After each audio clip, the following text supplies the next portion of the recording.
Okay, it's 10 o'clock, so welcome everyone. We are so thrilled to have you join us today for this discussion on digitalization for circular procurement. Today's event will explore how digital tools can drive more sustainable procurement practices, both globally and locally. First, Fairly, if you could just turn on to the next slide. We have some practicalities, whereas this session will be recorded. So we ask everyone to please turn off your cameras and microphones. Later on in the panel discussion, you will be able to switch them on and engage with our speakers. And if you can also make use of the chat function or raise your hand virtually. Thank you so much. At this EU Circular Talk, we'll hear from experts across the globe who will share valuable insights, case studies, and strategies on how digitalization can help accelerate the transition for circular procurement. Whether you are from the public sector, private industry, academia, civil society, your presence here is truly vital to furthering the circular economy. This event is organized by the Leadership Group on Circular Procurement under the European Circular Economy Stakeholder Platform, which is a joint initiative of the European Commission and the European Economic and Social Committee. We also encourage you to actively participate, ask questions, engage with our speakers, and share your experiences. Together, we can really learn, collaborate, and implement solutions to truly make an impact. So thank you for being part of this journey, and I suggest we delve right in. To start, allow me to welcome our first speaker, which is Andrés Barcelo Delgado.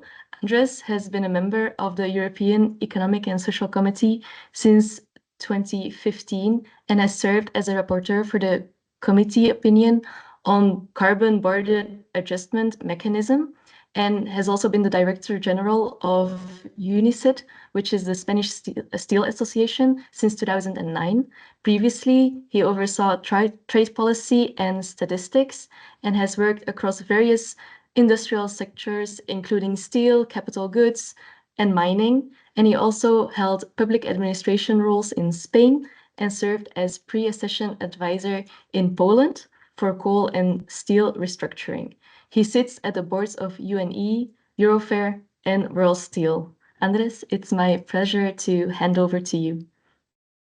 Okay, thank you very much for the kind presentation. As you mentioned, I'm member of the European Economic and Social Committee. Allow me to call committee because I hate acronyms. I completely hate acronyms. I represent in the industry, the Spanish industry, in particular the steel, because I work for this.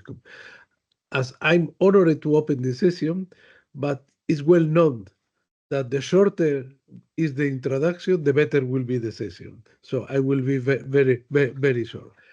It's a privilege and an honor for me as member of the committee and representing the European Circular Economic Stakeholder Platform. From now platform to avoid blah, blah, blah, blah, blah, blah, blah, blah. It's a joint initiative of the European Commission and the committee, launched in 2017 in order to improve and launch all the circular economy activities. The platform has a very ambitious goal, is to accelerate the transition to a circular economy. And I think today's session is very on time, just to show a practical example and how to advance in the use of the digitalization in the procurement and in the development of the social. The platform is very wide, the coverage, including not only public administration like the commission and in some way could be the committee, but NGOs, universities, companies, and all the actors that could be interested in this kind. They spread the best practices and they foster the collaboration between all the actors. Today is an excellent example because with the EU Circular Talk initiative, the platform aim to foster the dialogue, engaging stakeholders beyond the leadership group. This approach encourages a diverse range of participants to come together and cooperate in solutions to advance our shared circular economy goals. The focus on today's discussion is particularly punctual and exciting. How the digitalization, including technologies like artificial intelligence that everybody talk about and few people knows really, can optimize procurement processes, integrating circularity criteria and together with ethical consideration. We will delve in how digital tools can transform circular procurement practices, ensuring both efficient and sustainable, and the everybody could get insight into global trend, practical tools, and get knowledge of the very high inspiring world case studies. The goal is to empower everybody with the knowledge and resources necessary to mitigate the environmental and social impact of the ICT procurement, enabling to implement effective, sustainable procurement strategies. The platform is an excellent example of how we can promote circularity across Europe and not only European Union but worldwide, engaging stakeholders from all levels, local, regional, and European. This initiative, like EU Circular Talk, create inclusive spaces where every voice can come together. The collaboration is crucial to shape a future where industrial development and sustainability go together, in line with the European commitment to both digital and today is a forbidden word. Used to be green, but now it's clean transition. Before finish, allow me to talk a bit about my own experience. I work for an industry, the steel industry, that could be considered, or we consider, the paradigm of the circular economy. Our product, thanks to nature, not to the effect of the business activity, is fully and easily recyclable and could be recycled endlessly. Our main byproduct, the slag, could be used as a designed aggregate that competes favorably and cooperate and substitute sometimes the natural aggregates. Uh, it can be used in almost every field, from construction, infrastructure, and even in the farming industry.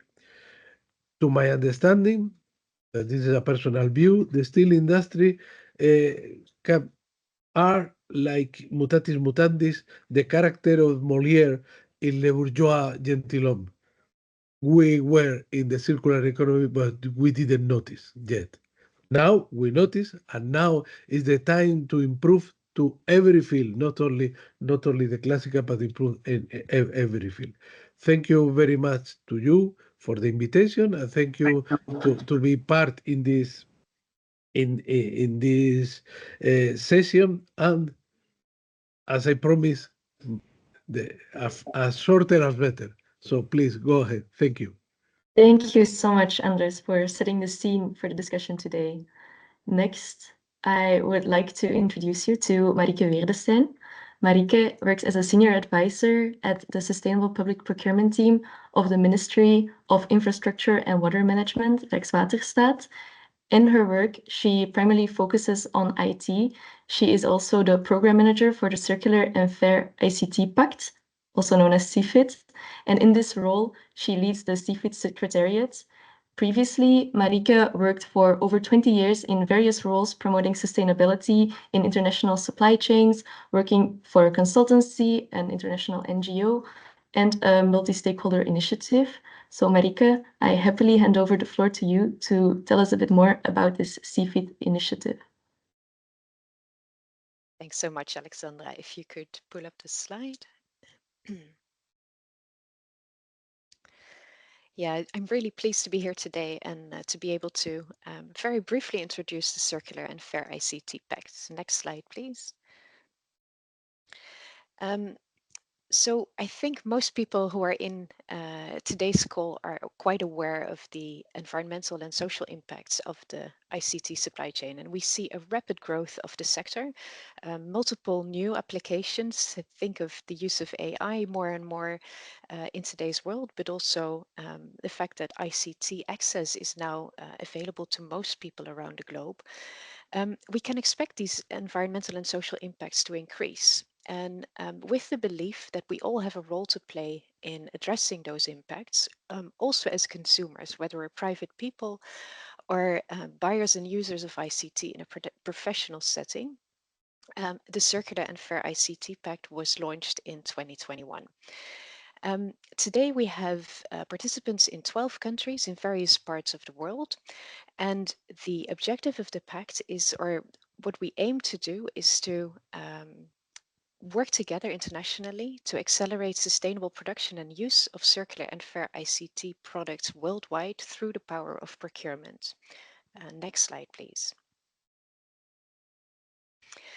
So if you'd like to know more about the nitty-gritty of the pact, feel free to contact me and I'm happy to set up a separate call. I only want to touch base on what circular and fair procurement means to CFIT. So when we started out the collaboration, the first thing we did is to answer exactly this question. And we very soon came to the conclusion that our participants really want to address all key impacts of ICT. So besides circularity, also and fairness, also energy and climate and chemicals. And these last two are, of course, intrinsically linked also to circularity and fairness. If we think about hazardous chemicals, they can really hamper the circular economy if we yeah, it's difficult to reuse products, recycle products that could contain hazardous chemicals. And energy and climate, particularly for those products where the climate impact particularly sits in the production of ICT, can best be addressed by circularity measures. So in the program, we aim to address all of these four impacts. And then the question is, how do we foresee to do that from the angle of procurement? So that was the other big question we had, because when we talk about procurement, people mostly think about the tender phase.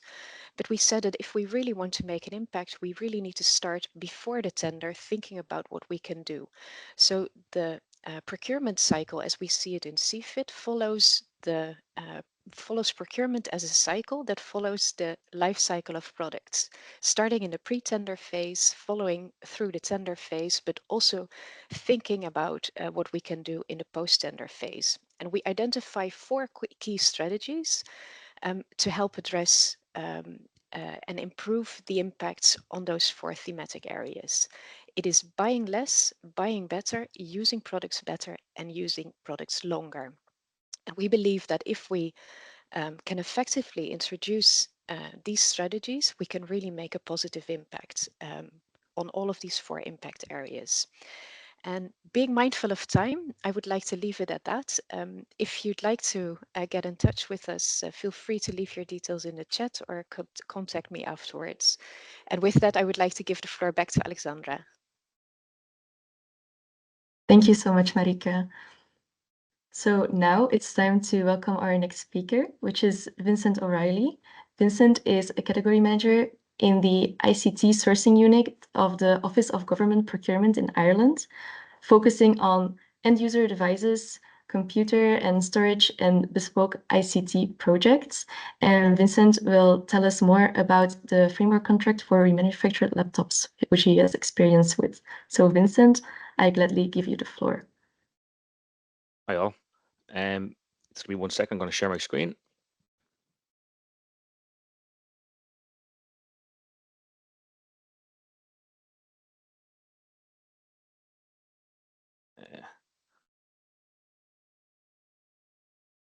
Okay, I presume you can see there. Yes, So, we can see your slide. yeah, good morning all. So yeah, my name is Vinny and I am the category manager in the Office of Government Procurement in Ireland, who are the centralised procurement body for procurement of all sorts of goods and services for the Irish public sector.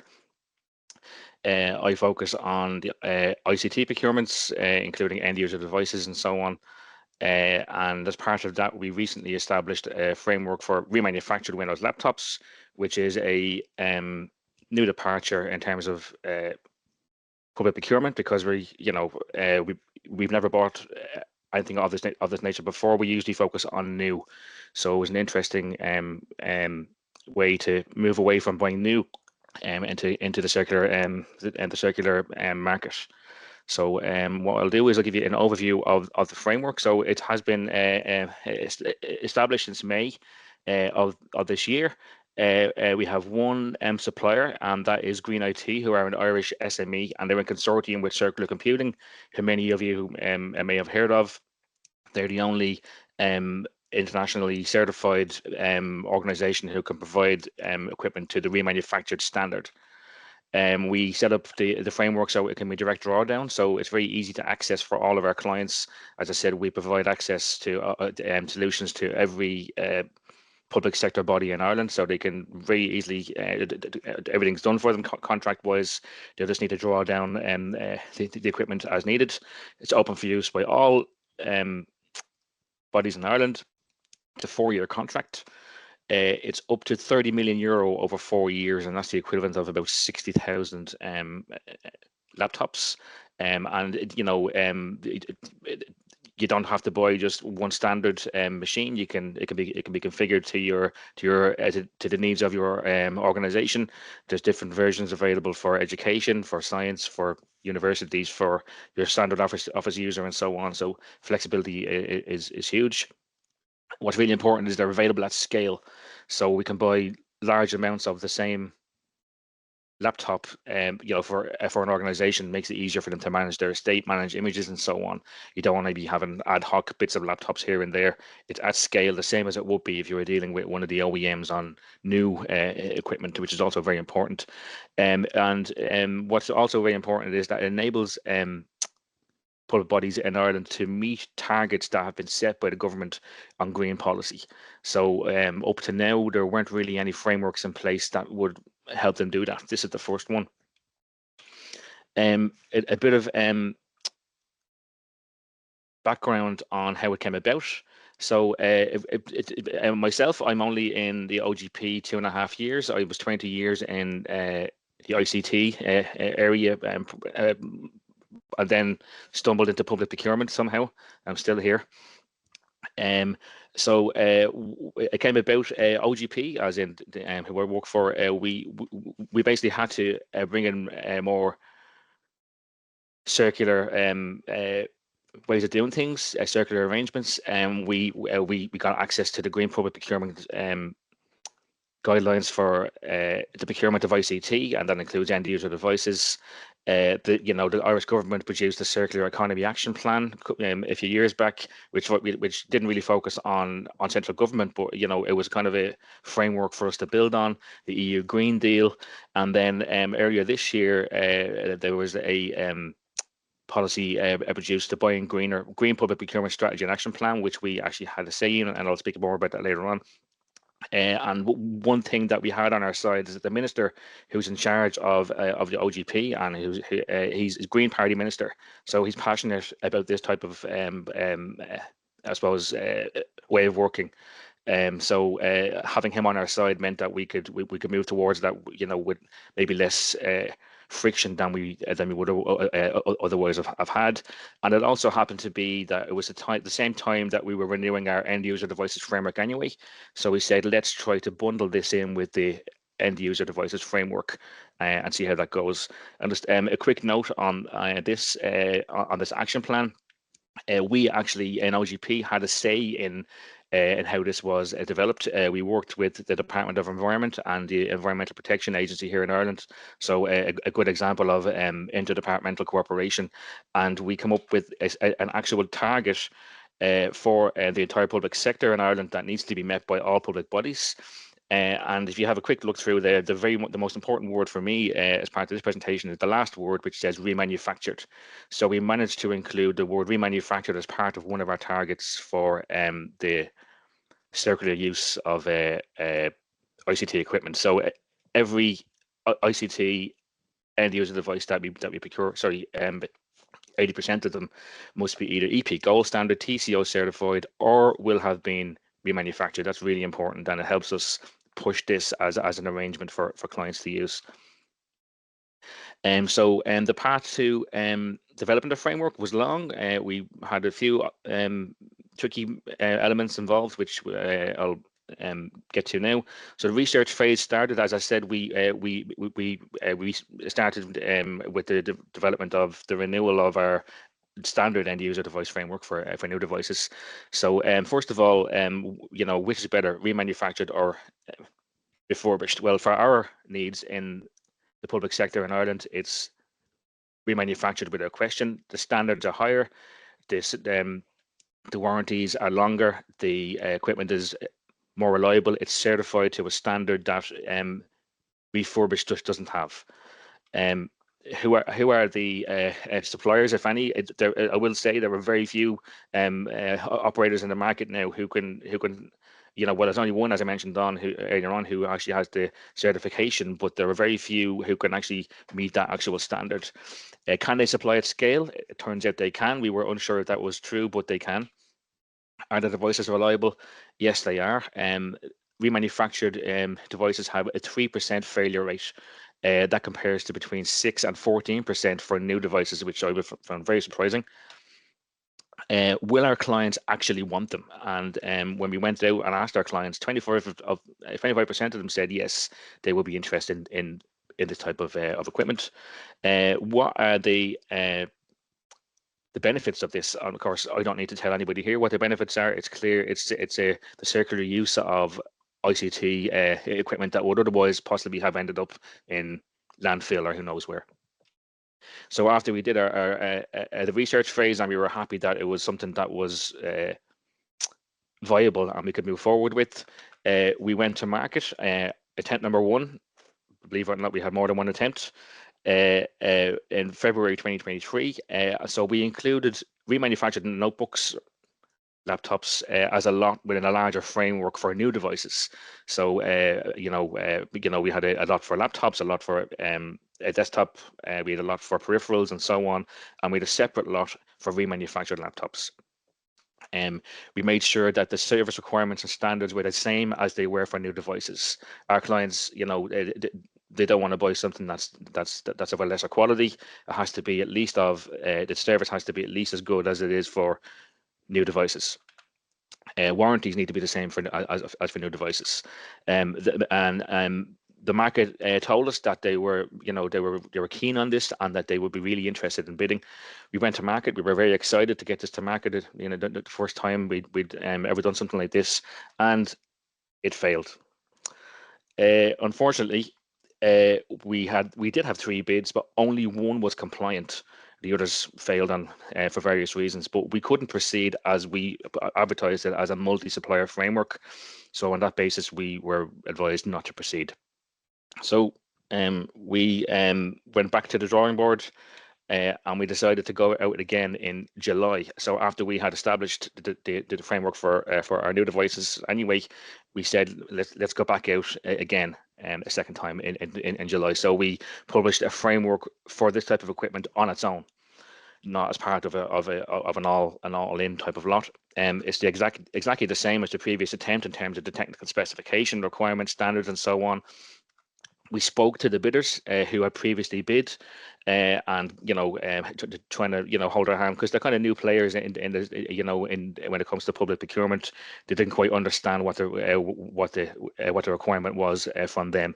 So we gave them some extra guidance there. And again, 3 suppliers indicated that they would bid, and we went to market, and it failed again. So needless to say, we were very disappointed. The reason why is, despite 3 suppliers saying they would bid, only 1 bid was received. Again, we couldn't proceed because it was a multi-supplier framework. We wanted it to be because we wanted it to be competitive. We wanted it to have more than one supplier, so that we could make sure that there is some competition. The other suppliers, when we asked them why they didn't bid, they said they decided to focus on other priorities. Very vague answer. So we regrouped yet again, and in November 2023 we went to market again, and this as a result, again, as I mentioned, a green minister in charge of our department meant that he was happy for us to do this, and we had his backing to do this. We also had backing essentially from management in the OGP as well. So again, it was the same as the previous attempt, with one critical difference, is that we allowed it, should there be one bidder and only one valid bid, we could establish it with a single supplier.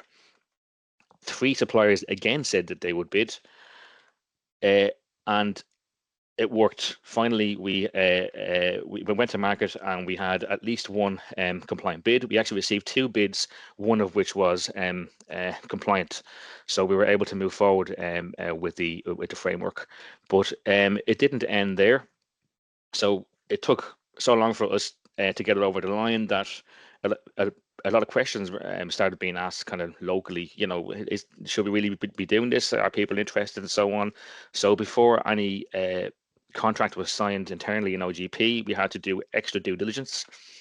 We had to ensure that the standards and certifications were really up to scratch. We had to do quite a large body of work on showing the differences between remanufactured versus refurbished. A lot of people don't understand that. We had to do a lot of explaining around the BSI standard for remanufacture. Why is this organization the only, why are the company who won this the only organization who have this standard? It just turns out they were first to get it, and it actually really is a really high standard. Can we rely on the sustainability claims from the supplier? So we're saving X carbon, X amount of water. We're considered to be carbon neutral. Can we say that they are true?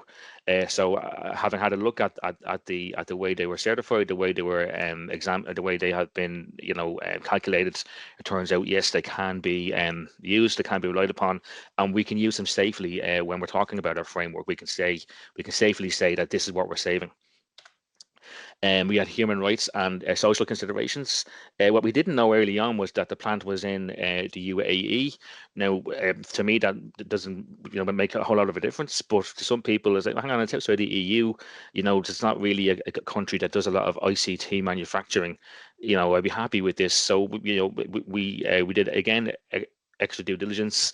The organization who won the contract are part of the UN Global Compact. The UAE themselves have signed up to all kinds of declarations and agreements and so on as well on human rights, as many countries are. And also the BSI standard itself requires that there's biannual audits on the plant in the UAE, and those audits include inspection of the working conditions as well. So we were very happy with that in the end. And again, so based on this, we were able to move forward. We had one small hurdle then. Will anybody actually want them? So we know people told us early on, oh yeah, that sounds really interesting, we would be interested in that. So we had to make sure that we, before a contract was signed, we got commitment from the larger clients. As I said, we supply to a whole lot of organizations in Ireland. We got commitment from the larger clients that they would buy. We made sure that the inclusion of the word remanufactured was included in environmental targets. As I mentioned earlier on, that was a key piece that just, the timing happened to be right there. And is the technical specification good enough to meet the requirements? Yes, it is. Availability and service, are they available at scale? Yes, they are. They're available. They can provide up to 60,000 in a month, which is huge, and they're available quickly.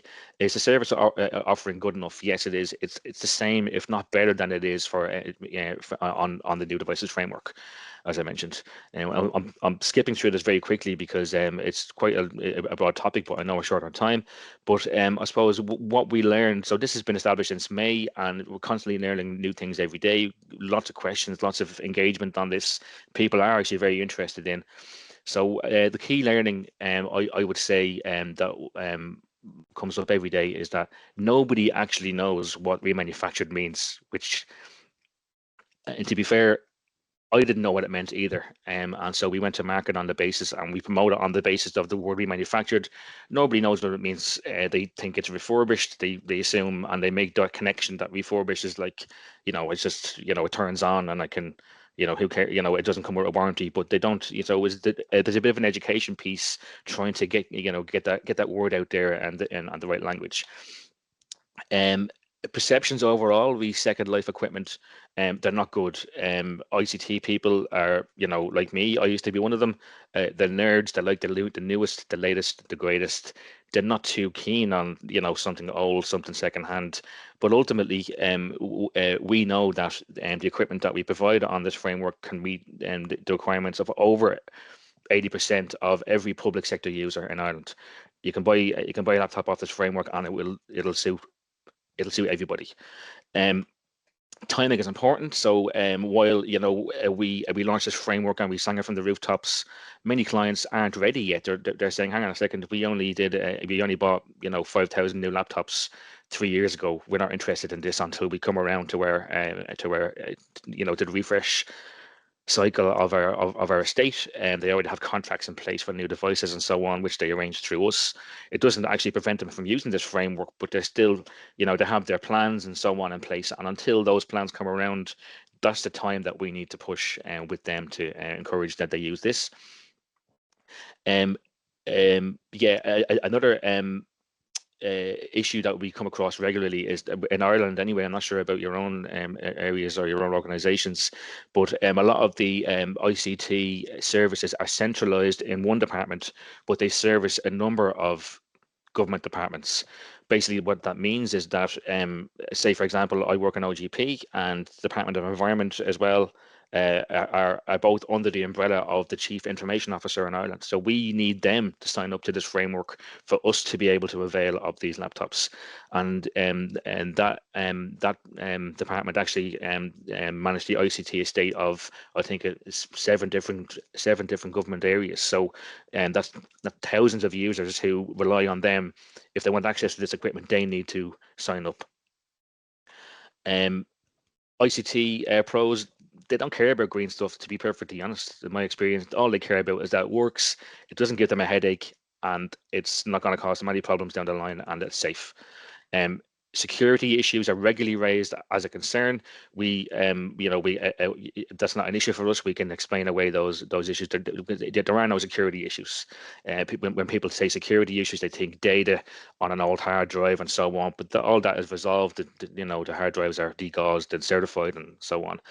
And ultimately, many people they assume they know it all when they see the word remanufactured, and they generally can be negative, but we can change minds, and it's proven now. As I said, it's in place since May.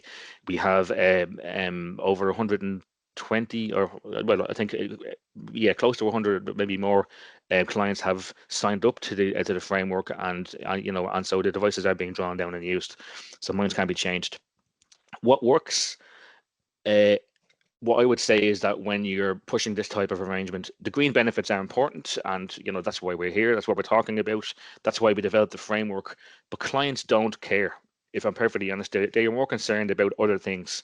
So, so what I would do is I would recommend that to ensure that people access these arrangements is that you promote the other benefits, maybe more. So the value, there's a huge saving to be made financially on buying these laptops.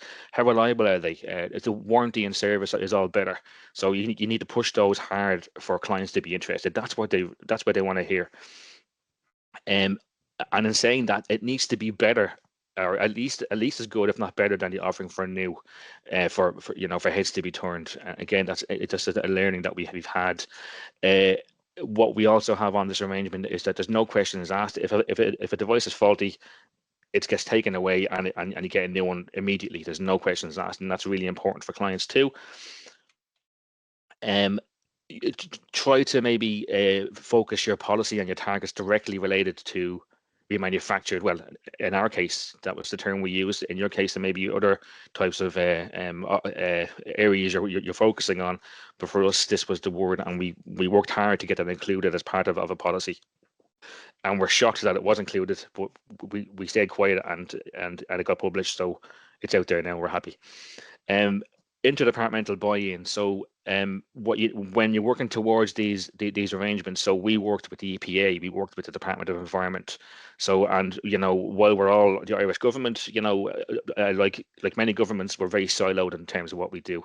So it's very important to have that cross-departmental kind of work done, and you'd be surprised how many people are keen to do that when you reach out. We attend as many events as we can. We get it out there, and make sure people know that it's there. And what we find really works is touchy-feely. People like to see them, feel them, see them in their hand, and they're surprised. They come in a nice fancy box. They look brand new, fresh, as if they were fresh out of the factory. And overall, I would treat the procurement as you would one for new equipment. I know it's Second Life and so on, but act as if it isn't, because ultimately it's out the same standard. It offers the same thing. Treat it as you would something for new. What's next? We're going to move forward in the next year or so with a framework for remanufactured smartphones, speaking to the market on that.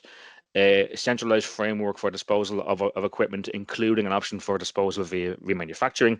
We don't have a centralized framework for disposal yet. It's kind of hit, bits here and there on individual contracts.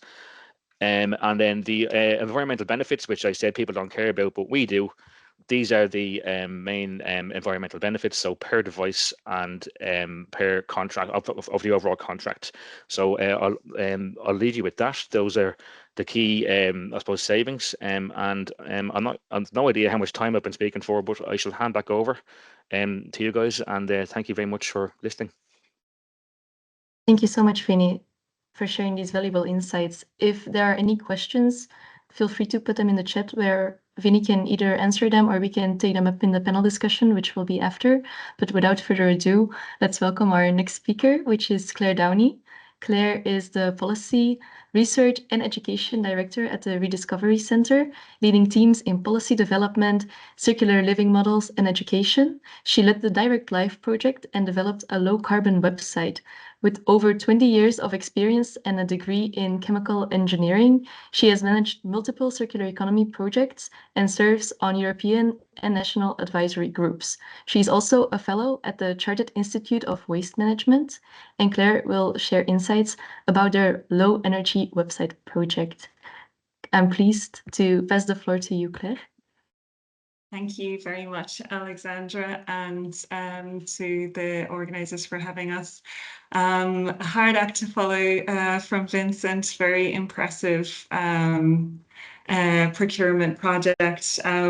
We'll stay in Ireland for my presentation, but we'll look at a different scale of project, and also I'll be looking at digitalisation from a different angle. Oops, so no, that's the wrong screen, sorry. I'll just come back to my share here. Oh my goodness, sorry, I'm sharing the wrong screen, aren't I? If you like, I can also share it. No, I have it. Okay. Apologies, everyone. No.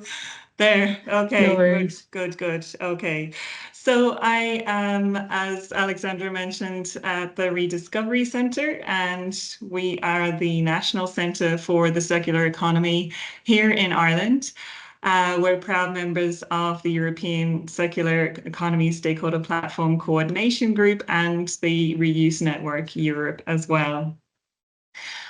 Mission here in Ireland is to lead the transition to the circular economy, and we would love to see a society that is fair and inclusive and thrives within natural resource limits. As part of our mission and vision, we do a lot of different activities, including in particular demonstration.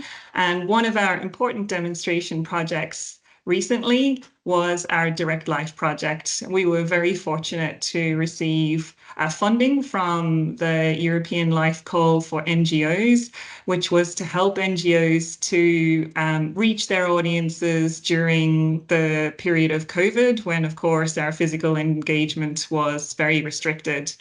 So what we sought to do through this project is to digitalize the centre, and that involved quite a range of work packages, including a significant amount of research into excellence in communications and public engagement into Irish audiences, how people understand circular economy and how we could best engage them. And we were able to develop leading market research in that area.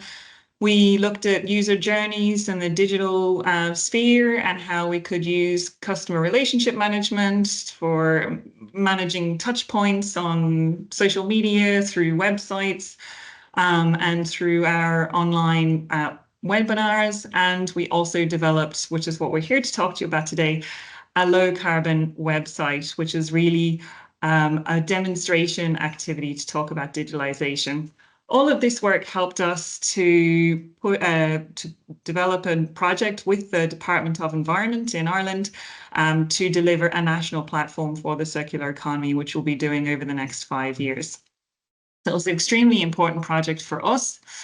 The reason why we wanted to look at a low carbon website in particular as part of this project was, as mentioned, to demonstrate the environmental impact of digitalization. And Marika touched on it earlier. We don't really recognize or understand necessarily the impact of digitalization. And it is a really important consideration as the Commission and member states are pushing for the digital transition. So we wanted to bring, I suppose, to the attention of this webinar and to others through a low carbon website, just what those impacts are. So we started in our project with the research phase. And in that research phase, we found that the impact of digitalization are threefold. First of all, the infrastructure that's required to support data storage and transmission. Secondly, the user interfaces, which both Marika and Vincent have already touched on. That's our laptops, our tablets, our mobile phones, and also the operational impact of data transition and digitalization. So just to touch on those briefly, in order to store data and transmit data, of course, we need data centers, including servers, and we also need transmission systems. And in addition to the construction impacts and the large footprint that these have, we know too that these require quite a lot of critical raw materials. And these are those really important high priority materials that are used in several growing industries, including renewables, of course, e-mobility and batteries, and they are also at a supply risk. So there's a scarcity of these globally. And many of these critical raw materials also involve particularly high energy consumption. And so you can see here just a snapshot in red of those critical raw materials used in various applications for data transmission.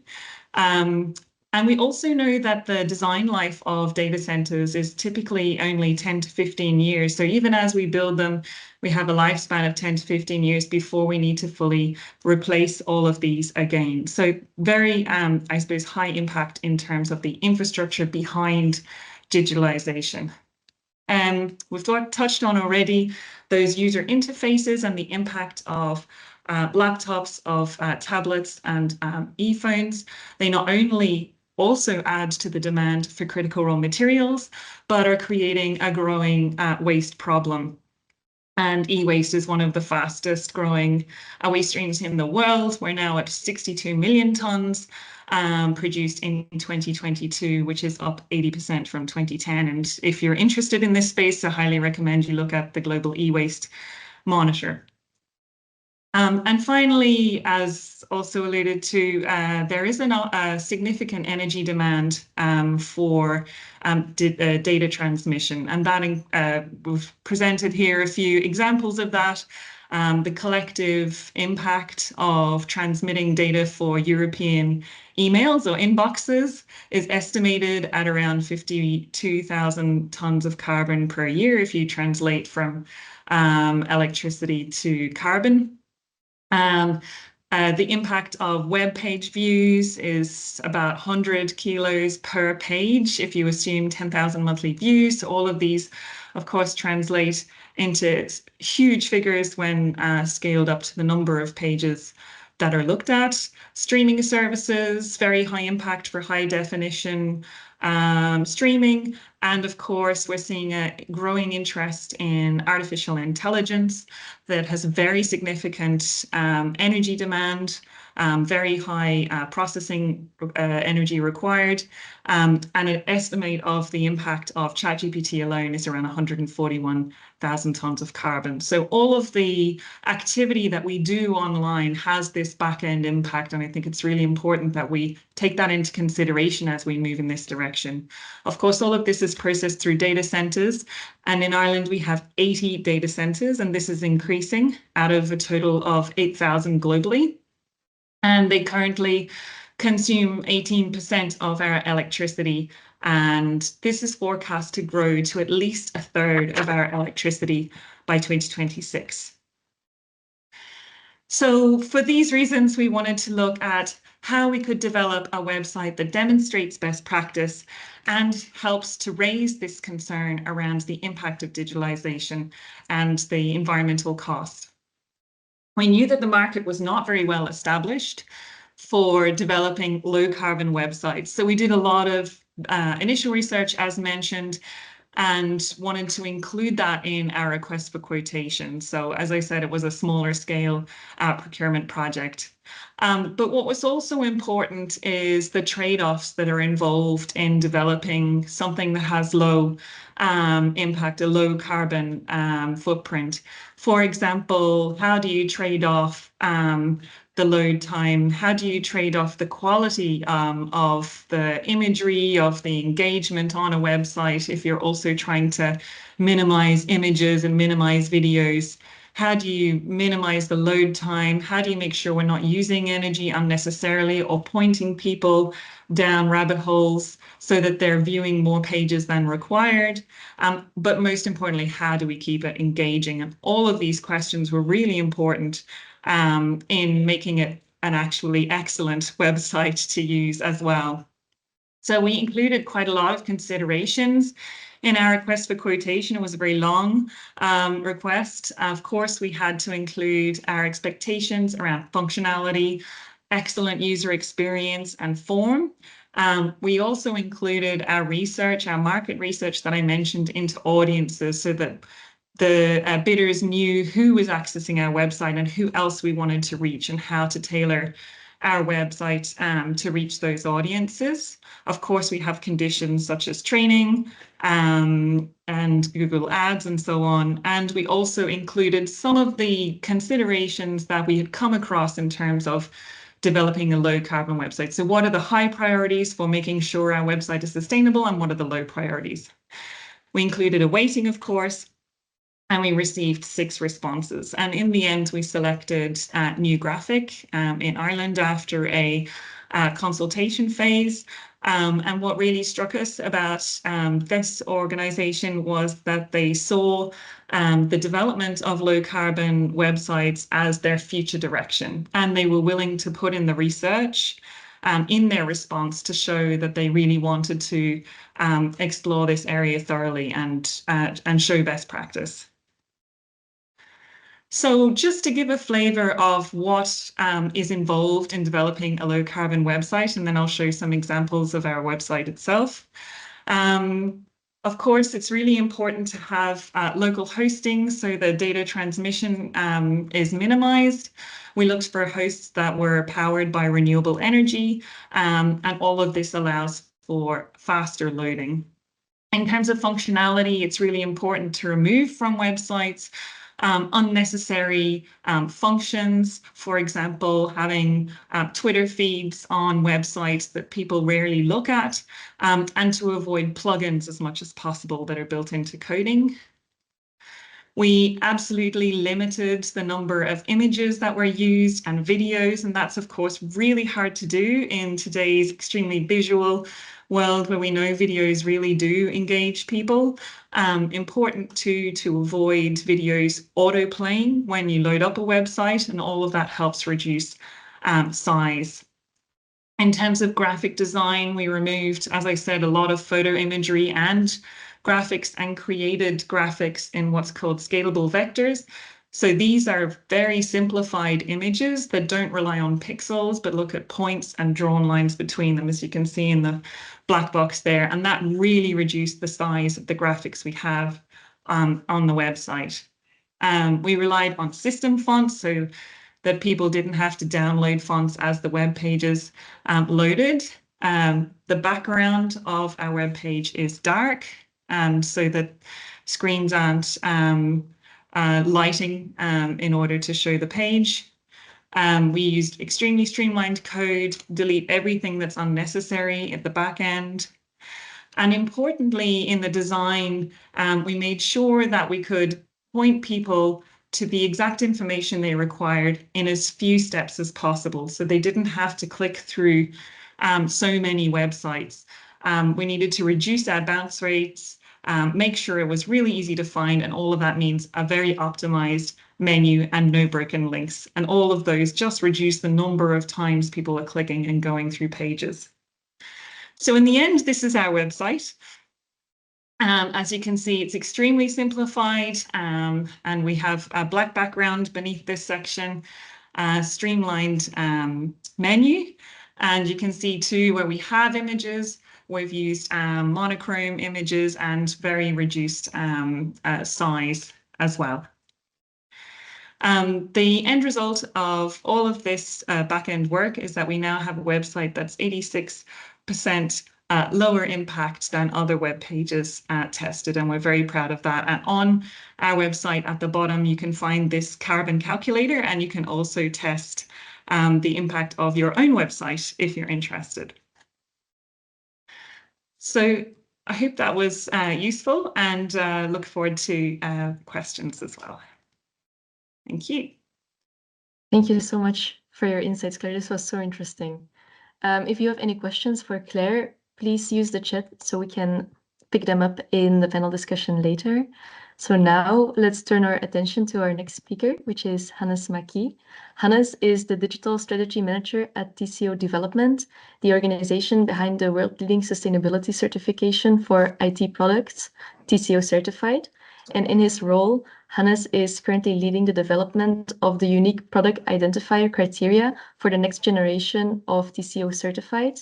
So pushing the IT industry to take concrete steps towards the adoption of digital product passports. It's my pleasure to hand over to you, Hannes. Thank you, Alexandra, and thank you for the great presentation. So I will talk about why it's so important to have traceability in order to have circularity. And it's not only for ICT procurement, but for circularity in general.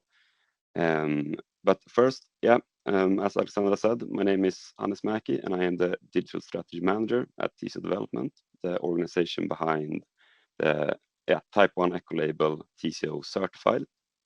And I've spent the last 2 to 3 years developing these criteria regarding product identification. How can you uniquely identify that and then connect that to a digital product passport? And how can we standardize this and so on? We're also involved in a lot of work on standardization level, for example. Okay, now I'm going ahead a bit.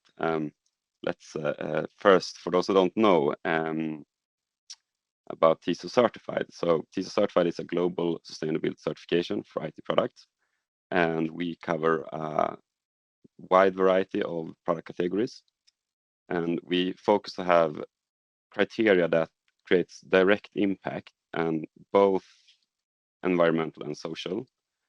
And we update these criteria every 3rd year, so they are up to date and create as much impact as possible. And all criteria is mandatory to fulfill. And each criteria is also independently verified by a accredited verification body. And that is mandatory for every product model. And in the cases that issues are detected, then we require corrective action plans. We make sure that these issues are solved, and if not, we have hold them, the industry accountable. So that's a bit the basics. And as I said earlier, we update the criteria each third year, and in December we will release generation 10. And in this new generation, we have divided the criteria in 4 areas to clarify or make it more communicative. So we have climate, supply chain, substances, and circularity. And today I'm going to talk mostly about circularity. It's going to touch a bit about supply chain and substances, but mostly circularity. And today's topic is traceability for circularity in ICT procurement. But first, we need to take a look at a circular product life more in general. And this is the right half of the Ellen MacArthur butterfly diagram of a circular system. I think a lot of you might recognize this. And this is a very good visualization of a circular product life on a systems level, but it does not really capture the issue that I'm trying to address here. So in order to do that, we need to zoom in and look at one single product. And then you don't have these recurring loops. So circularity for one product looks more like a very, very long line. So in the beginning, you have a very complex supply chain that eventually leads up in the production of a product. And then that is released to the market, and then hopefully it will be circulated as many times as possible. But the thing is that it's very rare that the product returns to the same stakeholder as it's previously been. And the thing here is that between each of these steps, there is a decision to be made. So let's say you are the first user here, or the first procurement of this product. Then you have a set of requirements that you need to be able to answer. Does the product fulfill the requirements? And if you cannot access the information that is required to answer your questions, then you simply cannot procure that product. It's very basic. And then that goes on for every step in the product life. There is a decision to be made. And if you cannot access the information that you need, you cannot circulate the product.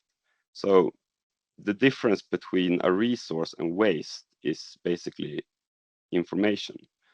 And today you usually have quite good transfer information between 1 or 2 steps in this long line, but it becomes very difficult when it becomes longer distances. For example, if you are a refurbisher or a recycler, to know, okay, what are the exact flame retardants that were used in the cables or in the PCBs and so on. And there are today simply no good way to solve that at scale. But there is some solutions that are being worked on really hard to solve this issue. And that is when we comes into the area of digital product passports. So basically what that is a set of specific product data that can be accessible through electronic means or through a data carrier. So basically that means it's a standardized way of transferring data. It's not that everybody will access all the data per default, but if you are a purchaser who wants to know about the supply chain, there is a standardized way to ask that question and get the information that you need back. And this data could also be from third-party sources such as TISO certified. And so we see a lot of value in this for our sake as well.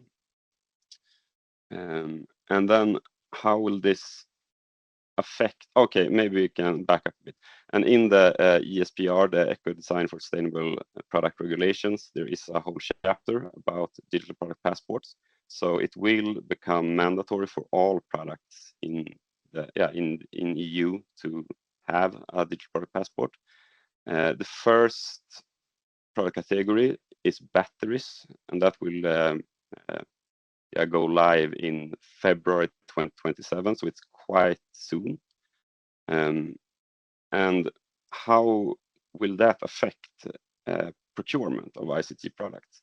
And I think it's quite nice because both Vincent's presentation and also Claire's touch a lot about the same issues here. So what we see is, of course, that it will be an increased transparency. So it will be easier to access data that is quite difficult to access today if you're not working full time and have a dedicated organization to just focus on supply chain issues or chemicals or repairability or warranties and so on. So you can, for example, validate the authenticity of products. And for example, in our case, it would be that you can access the certification status of a product in real time. And then, as Vincent talked about a lot, we see this is a huge enabler of procurement for refurbished products. And the reason for this is that you will basically be able to have the same level of information for a refurbished product as a new product. And so you don't have this asymmetry that makes it more appealing to purchase new products instead. But it's also that if our organization have sustainability targets to meet, then digital product passport data can be aggregated to prove that in a very efficient way and also standardized. Because keep in mind that all products will have digital product passports in the quite near future. And also you can ensure that refurbished products meet environmental and regulatory standards, reducing compliance risks. We also see that leasing and product as a service will become way more common. And the reason for this is basically for the supplier, it becomes way more appealing and also easier to lease products instead of selling them. And the reason is because you will be able to handling the end of life and the maintenance and so on much more efficiently. And then for the other products that are used within the organization will be, you can have a more data-driven asset management. So you can keep track of the state of the health of the batteries, and you can plan proactive maintenance, and maybe you can see if you can cycle products within your organization instead of replacing them and so on. And finally, when it's time to give away the products or do something about it at the end of life, it will be way more easy to see the value of a used product, and both as the one who's going to sell it, but also the one who's going to purchase it and refurbish it. So you can, for example, identify exactly which components are in the product, which one are outdated, which ones maybe do not have drivers that are supported anymore and need to be replaced and so on. Because usually you have a lot of value in products, but you have some weak link that makes it useless.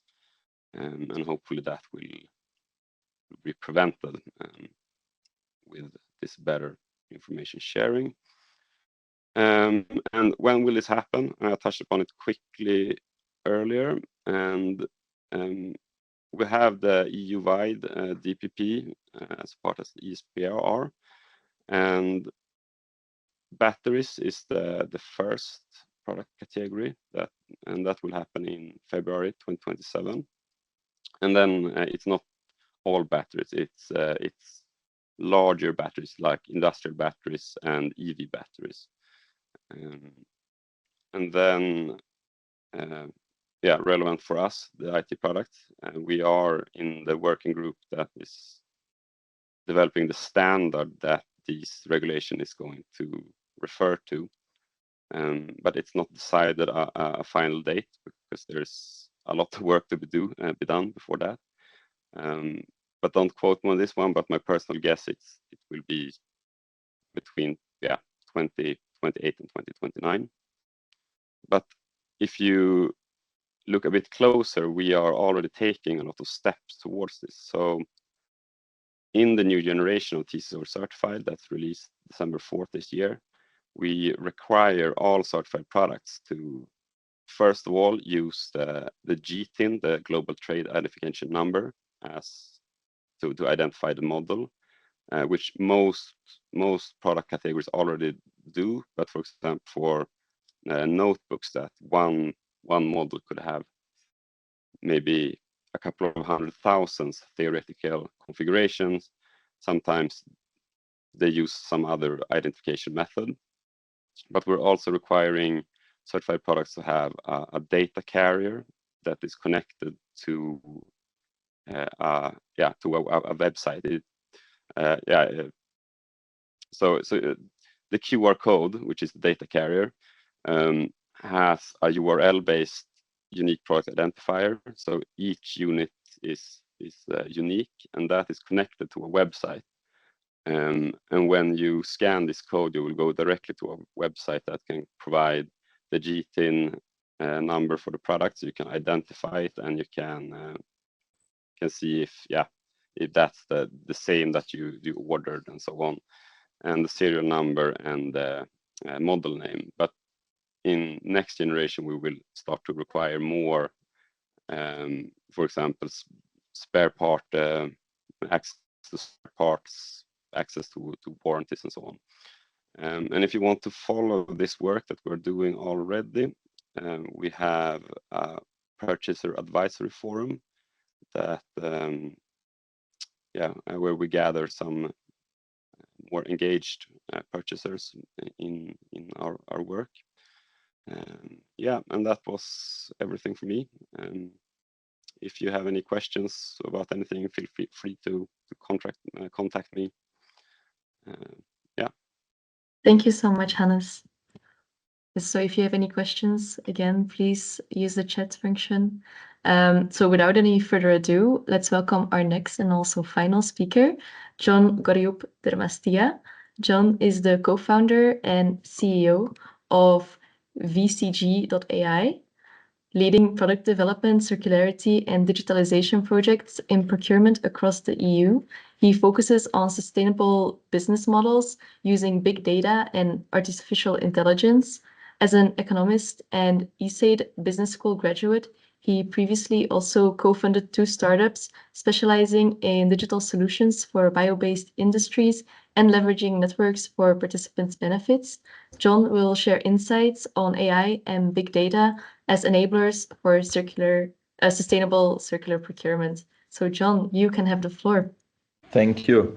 All right, so let me share my screen so that you can hopefully see everything. Share. Can you see my screen? Yes. Okay, perfect. So I think that you already said a lot about myself, so maybe a bit more about our company. So we are a Stuttgart-based company that is approaching these circular economy topics more from the data perspective and the perspective of using this, let's say, advanced AI technologies that are now becoming, let's say, the new state of the art in the market.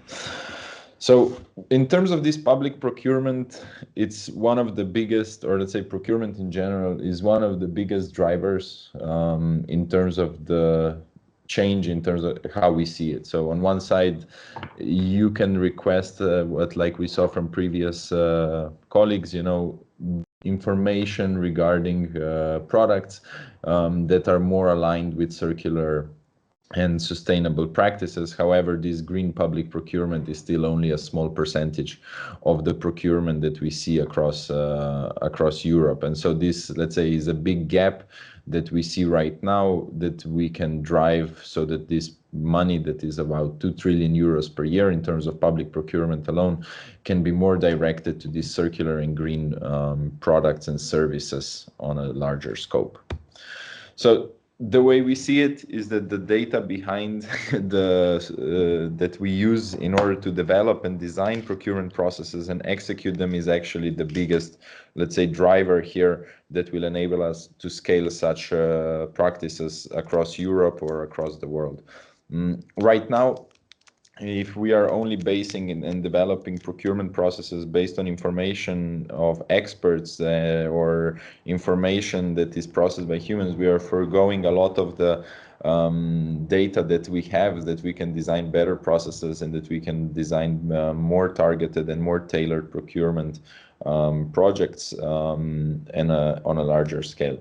So here, this data part that is underneath, that is currently not used, is where we are focusing our efforts to leverage it and to make it visible and useful for procurement professionals to do their job. So we recently got awarded also the EIC Accelerator. So we are right now a team of 18 people with the clear goal of using these big data and AI technologies to support the circular economy decision-making on a global scale. So in terms of procurement, we had this example already earlier in terms of computers. So taxonomy, or the how we are developing and how we are expressing our procurement needs is something that varies very much from one company to another, from one public agency to another. And so there needs to be some sort of alignment that is achieved before we can move forward with very circular processes. You have two examples here, maybe like local sourcing or or renewable processes and so on.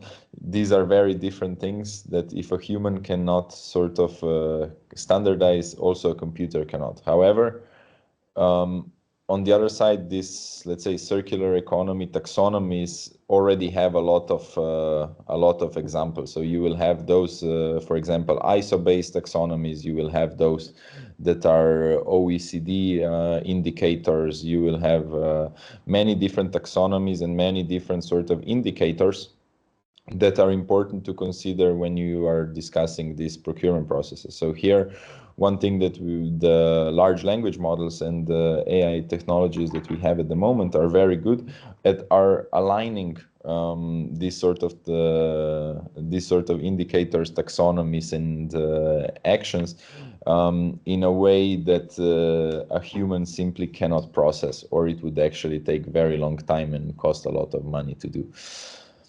And that is sort of our approach, is how can we leverage data that is unstructured, so coming from different taxonomies, coming from different use cases, case studies, how can we process a lot of this unstructured data in a way that it can be fed into our machine learning processes to find, first of all, where are the opportunities for better procurement and more circular practices, and also to evaluate their economic impacts or economic KPIs, climate KPIs.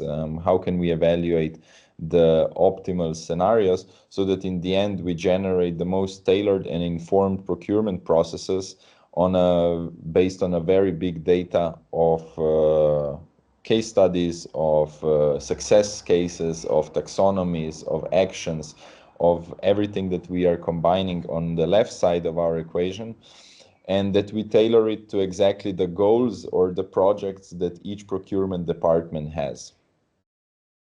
So one of the projects that we are working on is Circular PSP. So this is a project that is designed to develop this, let's say, circular economy transition platform for municipalities.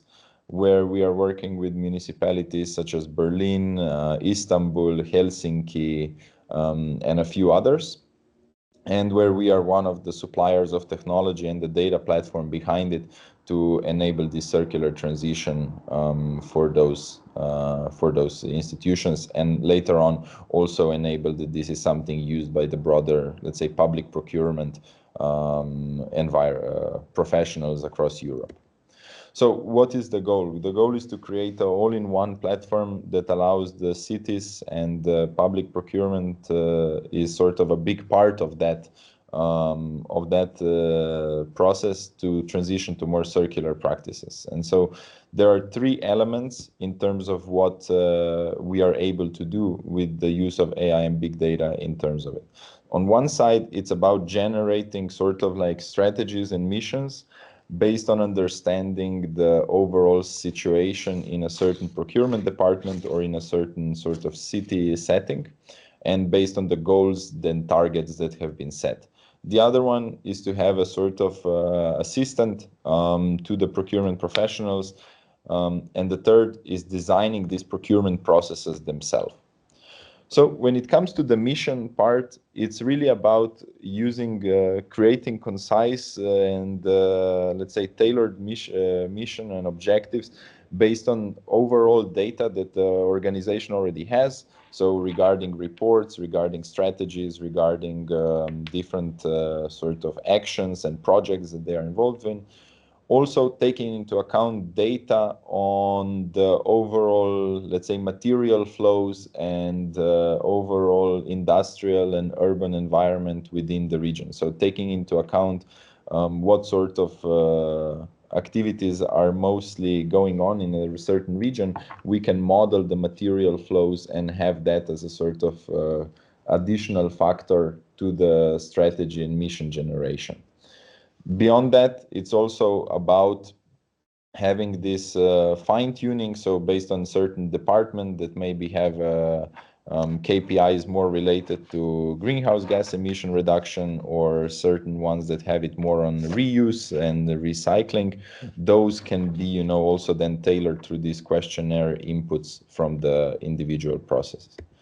Then it's about the assistant. So this isn't just a general sort of LLM chatbot, but is particularly trained on the specific circular procurement best practices from all over the world in all possible languages, from all the different case studies, from all the different, let's say, projects that were already implemented, and websites. Of course, here the important part is that we have a good reasoning why certain output of this chat system is the right one. And so here we are always tracking of all the different sources from which the information that has been provided by the assistant has been used.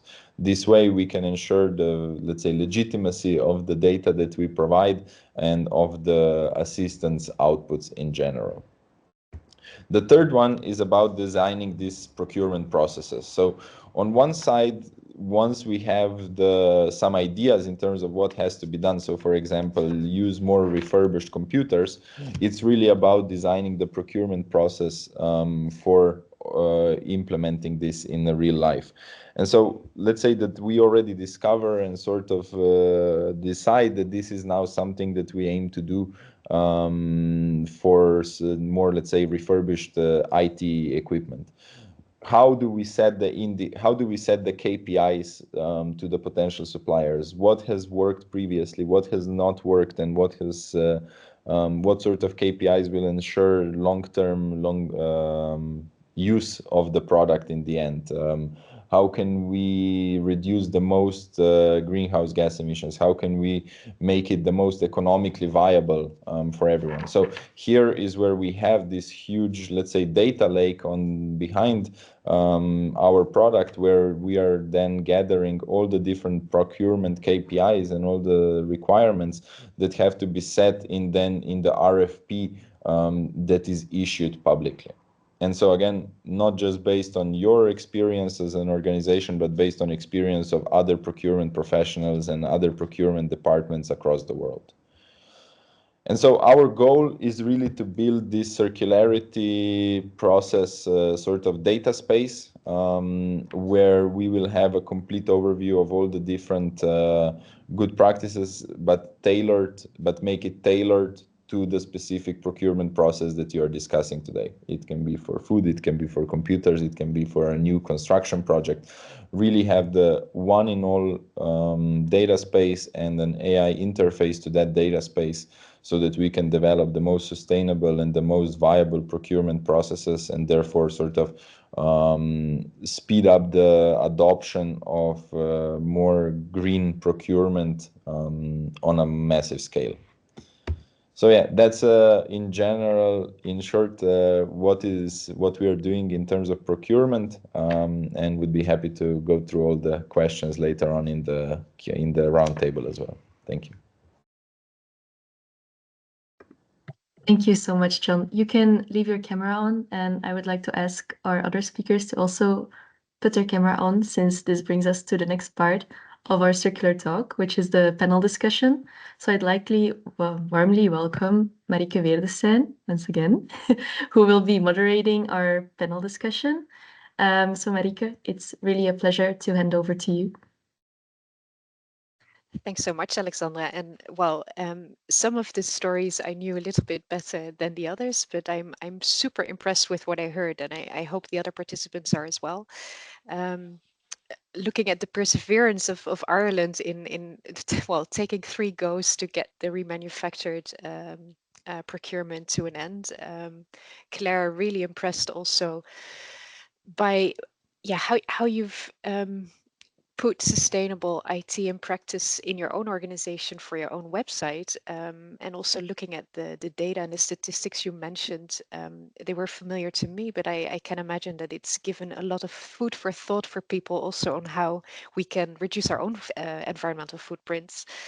Then again, Hannes, with the digital product passports, it's something that I've been wondering, will it really help? Will it really create a difference? You're helping push me to the positive expectations, so thanks for that. And Okay. John, as a total novice on AI, I'm really impressed, and I excited also to learn more about that CE assistant and how that can work and help procurers in practice. So with the registration process, people could enter some questions that they would like to see answered, and quite a few of them have been already incorporated in the presentations. So we received a couple of questions around good practices and the availability of good practices. As I mentioned at the start, the Circular and Fair ICT Pact has a public part of the website where you can find a CFIT framework for circular procurement, as well as examples. And I'd like to abuse this opportunity also to do a shout out. We're looking for more examples. So if you have great examples on circular and fair procurement of IT, do reach out to us, and we're happy to showcase your example.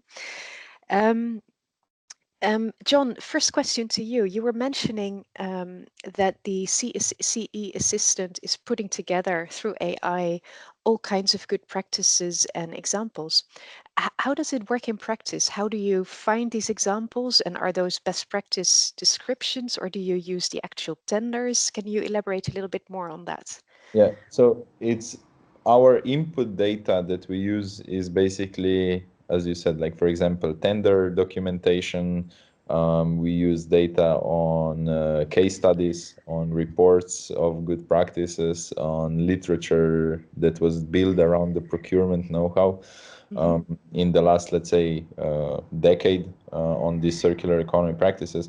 And so we are able to generate this data lake of hundreds of thousands of documents. Okay. We also include, in terms of this, let's say, data on LCAs that were performed and similar sort of, let's say, tangent approach, like pieces of information that are important to consider when designing a new procurement process. And what the AIs are really good at, what these large language models are really getting good at, is like analyzing those documents and extracting the right pieces of combination into a sort of very good, let's say, output in a super efficient way. So instead of having to read through hundreds of documents as somebody designing the RFP, you can actually extract the right information from these thousands of documents in a matter of seconds or minutes and get basically the summary or the most important factors that were important for a successful procurement project or for a successful implementation of a more circular model in a certain scenario. And so that's what we are right now developing and piloting with these cities and a few, let's say, companies in the mostly in the food and beverage and textile industry. Okay, and I'm super keen if you start working on the IT industry to learn more. And one small follow-up question. So how is decided which documents are fed into the assistant? Is that also based on AI, or is that a human thing? We developed like a rank, like something that allows us to rank and evaluate the quality of a certain source. So basically we ingest like hundreds of thousands of inputs, but for every sort of procurement process, there is a different set of documents that are the most relevant and the highest quality. And so that's something that is part of our process, is evaluating and ranking of the input sources that are the most important. But of course, we are also able to facilitate that you input your own sort of case studies or your own sort of input data that is then taken into account as the highest priority, let's say. Yeah, okay. Super interesting. And then I'd like to move on to Claire. So one of the questions we received was in relation to software specifically, which is fairly closely linked, I guess, to the website work that you've been doing. And in all honesty, I think it's really great that the organizers of today's webinar included software, data, websites as well in this webinar, because we tend to look primarily at hardware.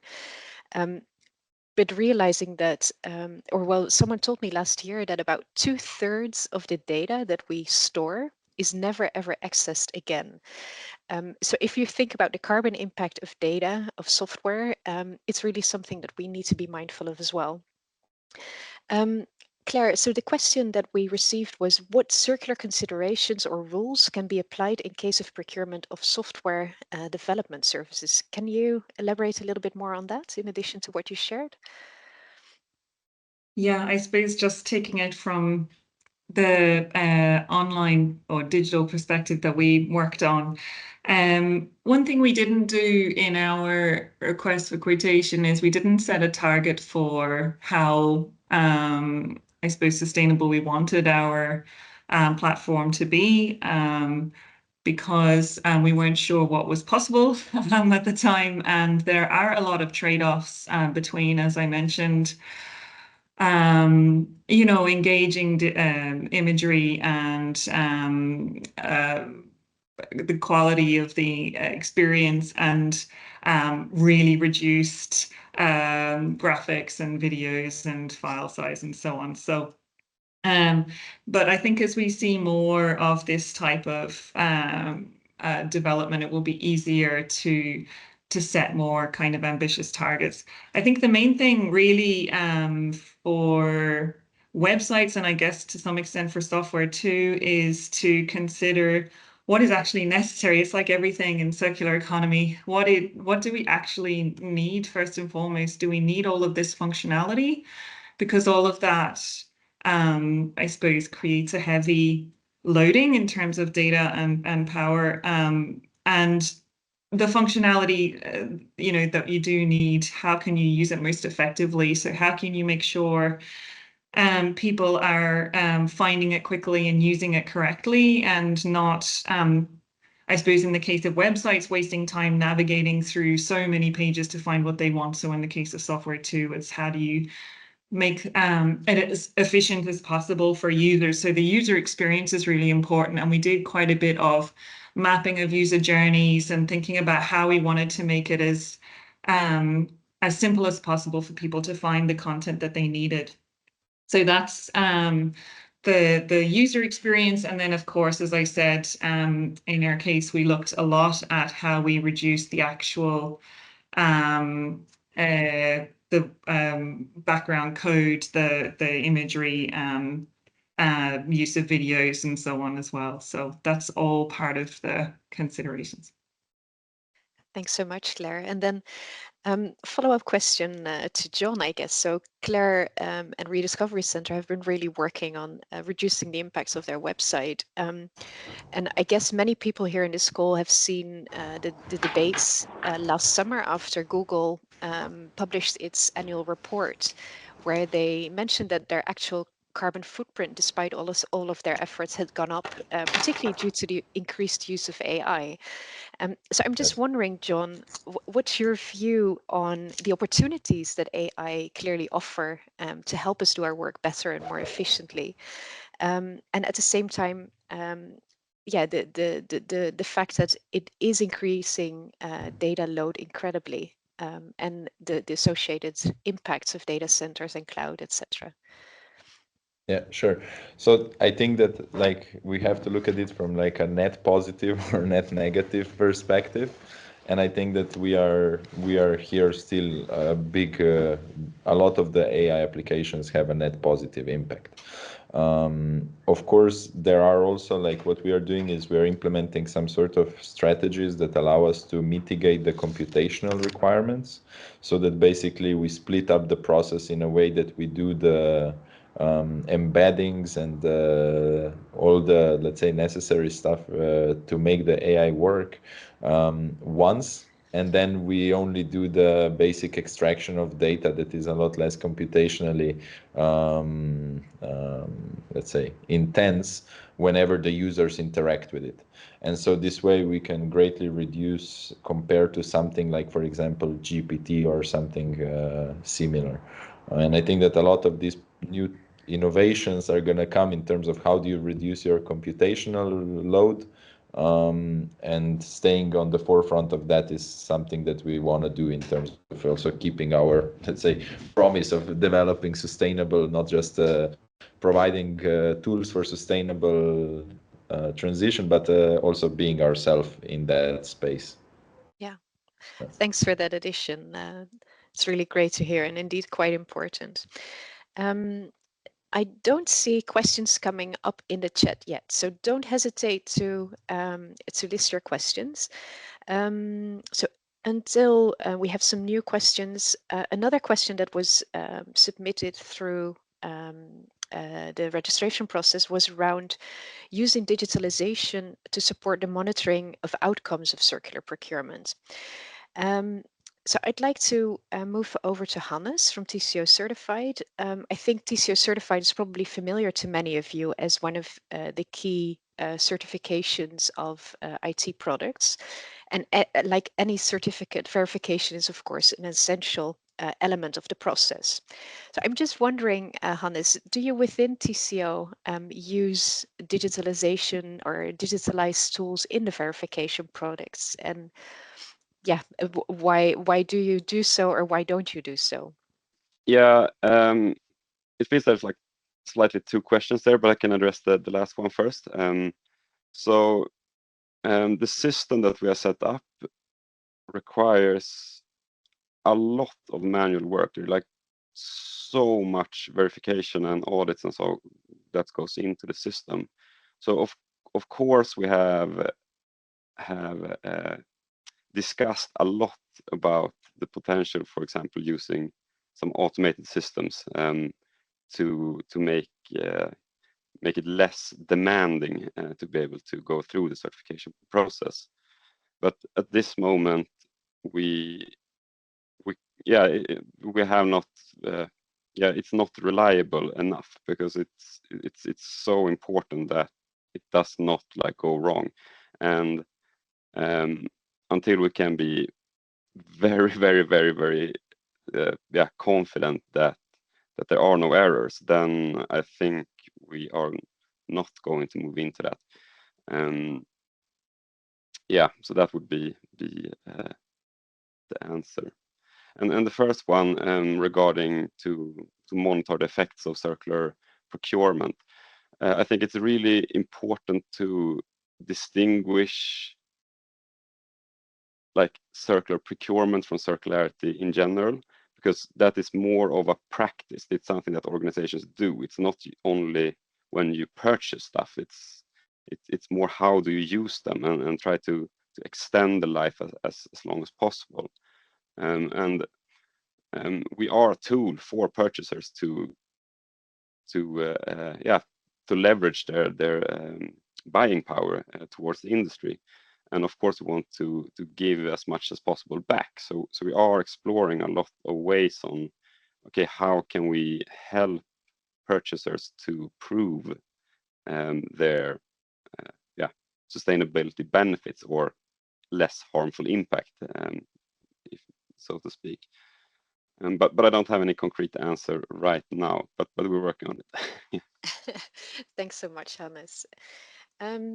And then over to you, Vincent. And actually, the question that I had selected for you specifically has been answered quite well in your presentation already. So the question I had marked down is, did you encounter any challenges? And so if so, what? And I guess, you shared that quite broadly. So I guess I would like to rephrase the question. And so what are you most proud of in relation to this tender? And what are your recommendations, or how can other procuring entities see opportunities in taking the steps to also buying remanufactured items next to new? Yeah. What are you most proud of? I suppose as mentioned in the presentation, it took 3 attempts to get it finished. So we're happy that we stuck with it. There were times when we thought, let's leave this. It's not going to work, but we persevered and stuck to our guns because we knew it was something that could work. We knew there were the standards are out there. We knew the equipment can do what it needs to do for our clients, and it was just a matter of once we handled the RFT and it was all concluded. It was great to get it established, and we were so happy. And then we quickly realized, we're not finished yet. We know we have to go out there and make sure people use this. And while we did have a lot of interest, and early on when we did the research, people weren't really that willing to commit to buying this type of equipment. So it took a lot of a lot of meetings, a lot of convincing, to show people that it is second life equipment, but it's just as good as new, and it really is. There's nothing on that you can buy on there that doesn't do exactly the same as we're all doing here now on our laptops and PCs. It's the same standard, the same quality. The technologies people use now on their laptops or whatever, it's mostly on the cloud, it's mostly on the web. There's no real heavy load now anymore being done on a laptop, unless you're doing kind of, I don't know, a localized big data or AI applications for such a very small number of users. The vast majority of users can make do with a laptop that was made 3 or 4 years ago, and it will last them another 5 or 6 years easily, and we have the warranties and all to ensure that happens. And I think that one of the biggest, as I mentioned also in the presentation, one of the biggest obstacles is convincing kind of ICT leaders that this is the way to go. And once you do, they kind of wonder why they didn't do it years ago, because they realize they're saving money and they have all these environmental benefits, and they're meeting their targets that they wouldn't have been able to meet otherwise. And for them, nothing really has changed. They don't need to change the way they work. They don't need to change their technology or their infrastructure. It just works. It works exactly the same as it does with new, except to get all the benefits that they don't get with new. So in a way, it's actually it's a step up. It's actually better than buying new, and people only realize that once they engage and once they start to use it. And again, and what I would advise as well, and again I mentioned in the presentation, but what we intend to do on everything else that we do in the future is that we treat it like the procurement of new. The standards are still high, the quality is still high. We don't don't start off from a base, oh, this is Second Life, it's lesser, because that's in your head, it's in the back of your mind that you think it's not as good. Start off as if it's new, and at the end of the day, it's as good as new, and and it's been proven that that works. Yeah, I'm not sure if I've answered your question there, but Yeah, yeah, and just to go back to what Hannes mentioned earlier as well, we rely heavily on organizations like TCO certified, like EPEAT and so on, because those are the standards that we need for our new equipment. It's difficult for us to apply it onto remanufactured equipment, because ultimately it's already been it's green because it's been remanufactured, and we're taking it, keeping it from going to landfill. But those types of standards are hugely important, and it would be really interesting to see them move into the Second Life area. And I'm really interested to see where they go with the product passport as well. And it's good to see batteries will be reasonably soon. So yeah, it's a really interesting development that we begin to use. yeah. I'd like to open the floor to questions from the audience. Is there anyone who has a question? Please raise your hand. Or I see a question from yes. Julia coming in. Perhaps you can put your camera on, Julia, and ask it yourself. Yes, I can also ask it here. So coming from DG RTD, I'm always interested in the research and innovation perspective, and I wanted to know from your specific angels, what do you think is mostly needed to implement a successful circular public procurement? So if it's more indicators and methods, or is it more the application? Where is, from your specifics, the most need? Yes. Thank you. Who would like to answer that one first? Great question. Thank you so much, Julia. No, I can come in there. I suppose it's kind of it relates to what I mentioned earlier around while we have a standard now currently for remanufactured laptops, it's very niche, it's very narrow, and maybe it kind of a broader research is needed into the circular kind of, well, at least from my perspective, into the circular ICT arena. Again, echoing back to the likes of TCO and EPEAT, how can they because it's they're focused on new devices, how can they apply their standards to Second Life equipment? And I keep using the term Second Life because when I use the word refurbished, people automatically they assume it's not as good. When I use the term remanufactured, they don't know what it means. So again, and maybe some research into the types of language we should be using, the terminology we should be using. It's really important, and you find when you use those terms with different people, they mean different things. So standards even in the actual terminology that we use is important, and the right language can bring people along. But yeah, I think I don't know of many examples of successful circular yeah, like we're one. I really don't know many more, to be honest with you. So I suppose the research and innovation could be into why there aren't more. What are the barriers? What's stopping us doing more? That will be interesting to see.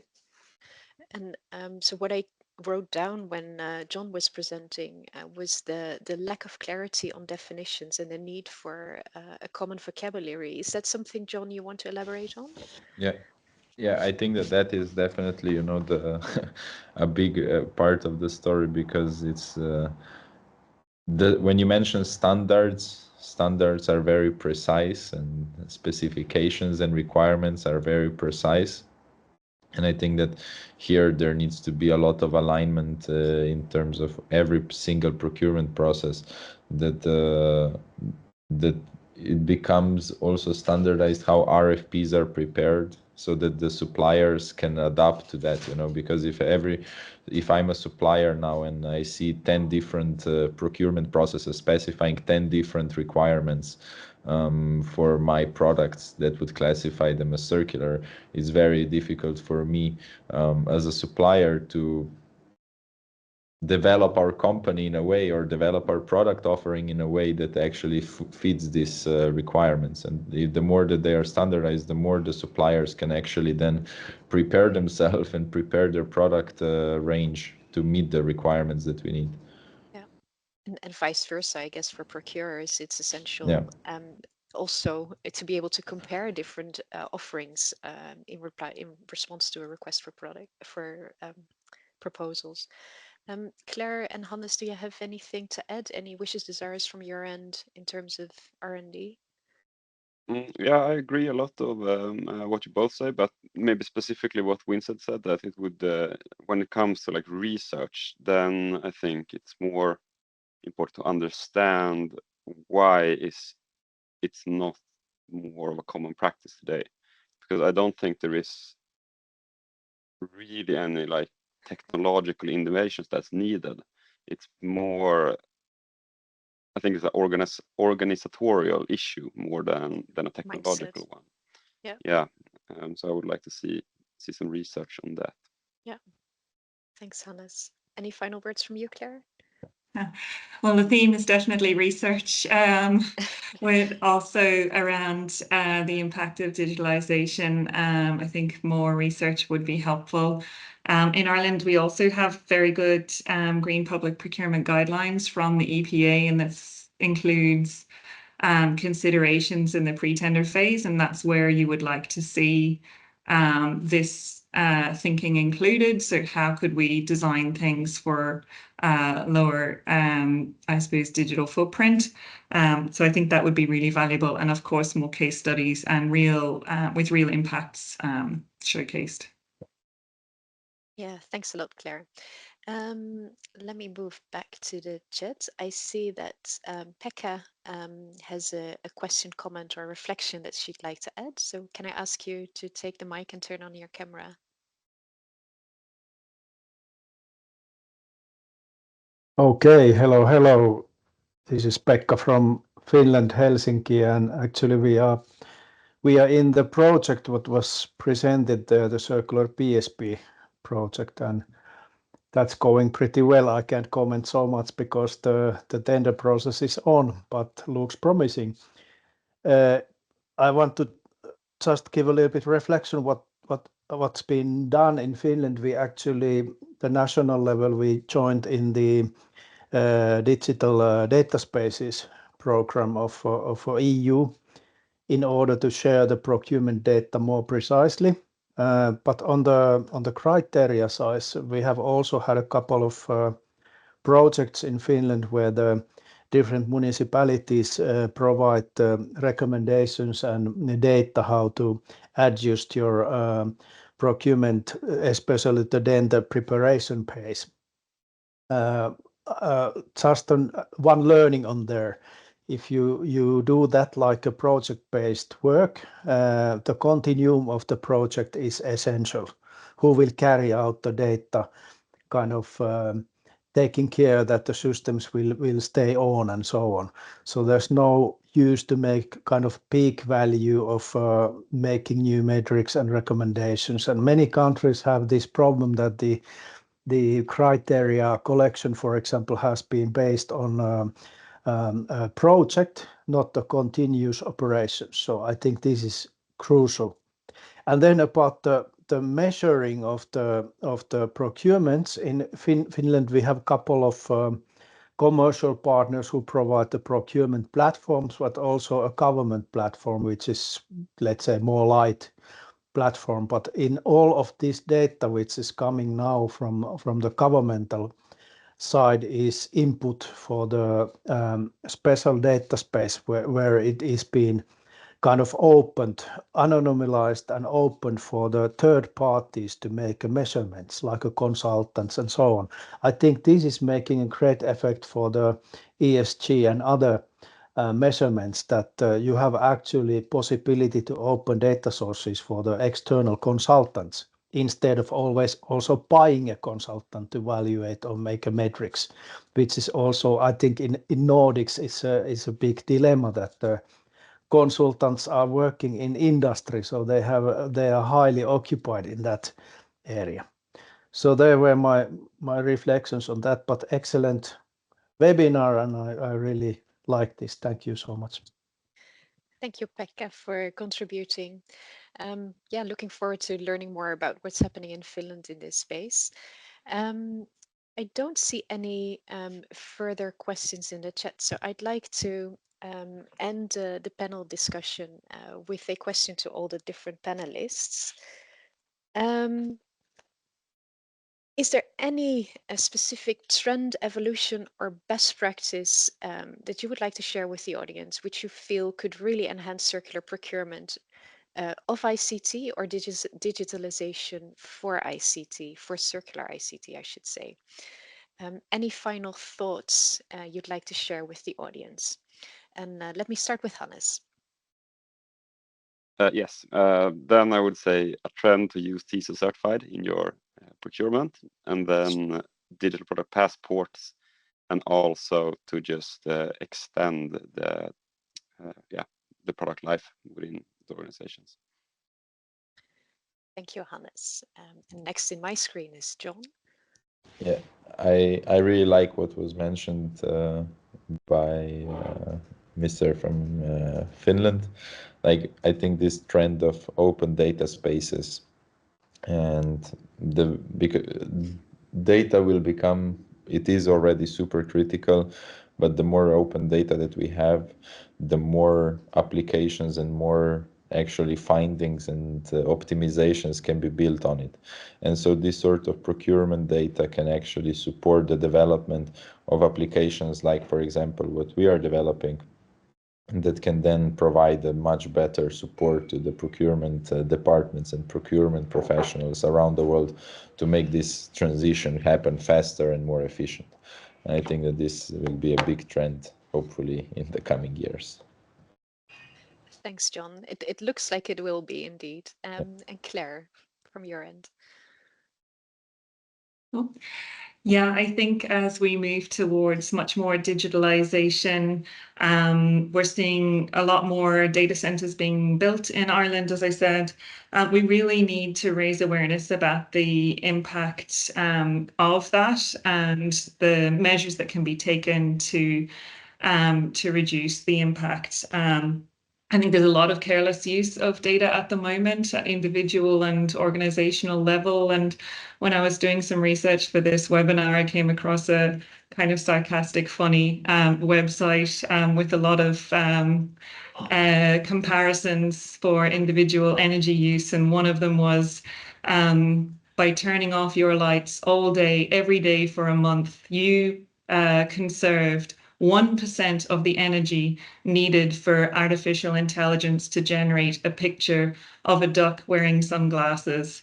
So I think it really shows the relative impact of digitalization and just how we need to be more considerate about the back end and what goes on behind it.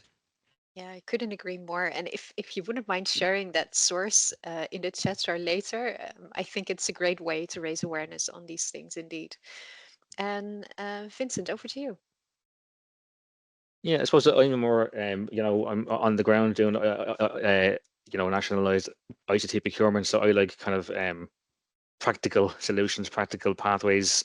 And in my experience so far, there are lots of policies and there are circulars and there are, all these types of things. But what really works for us and what has really helped is that if you can work towards targets, try to get targets actually part of your strategies, part of your policies, as we did. We included, as I said earlier on, the word remanufactured in our actual targets. And it might seem like it's a stick approach trying to move people along, but sometimes that's what's needed. And if you have hard and fast targets, you can ensure people move towards them.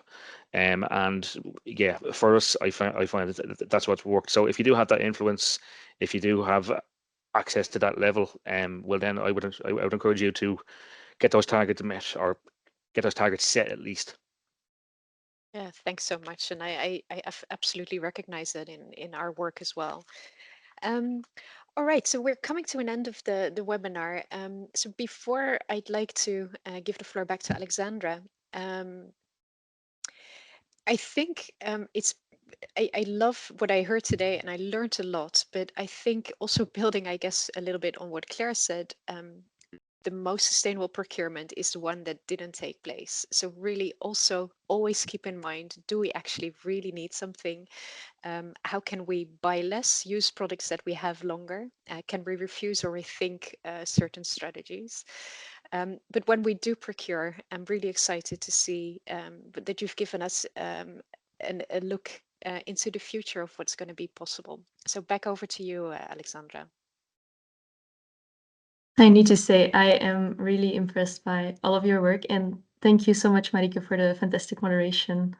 So as we wrap up today's circular talk, I want to extend a huge thank you to all of our speakers and also all of you for your participation.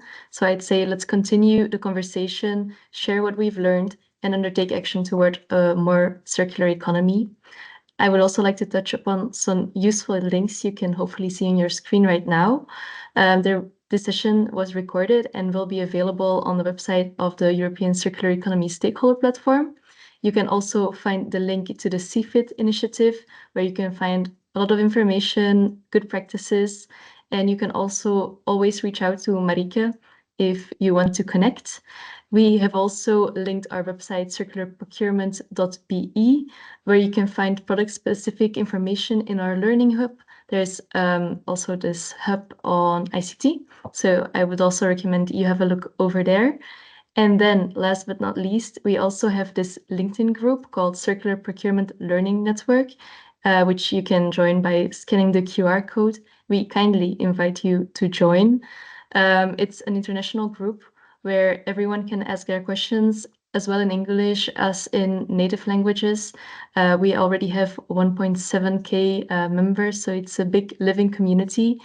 And after this session, we will also be posting a poll over there to gauge your reactions and to delve even further into this discussion. So on behalf of the Leadership Group on Circular Procurement and the European Circular Economy Stakeholder Platform, thank you so much for being part of this discussion and have a great rest of your day. And once again, thank you for your participation.